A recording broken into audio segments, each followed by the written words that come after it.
let's make the frosting to the next level. Hi guys, welcome back to another video of Bunnie Cakes. Let's talk about frosting and colors. This vegan buttercream frosting is my go-to frosting for all decorations.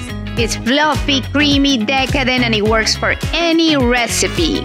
It only has 4 basics: vegan butter, powdered sugar from Floria crystals, vanilla extract, and vegan milk. To start with the frosting, sift the powdered sugar with the strainer or a flour sifter. Use the blender to mix 3 cups of vegan butter until creamy and smooth. Slowly start adding the sifted 8 cups of powdered sugar, 1 tablespoon of coconut milk, and 1 teaspoon of vanilla extract. Blend until you get a creamy white texture.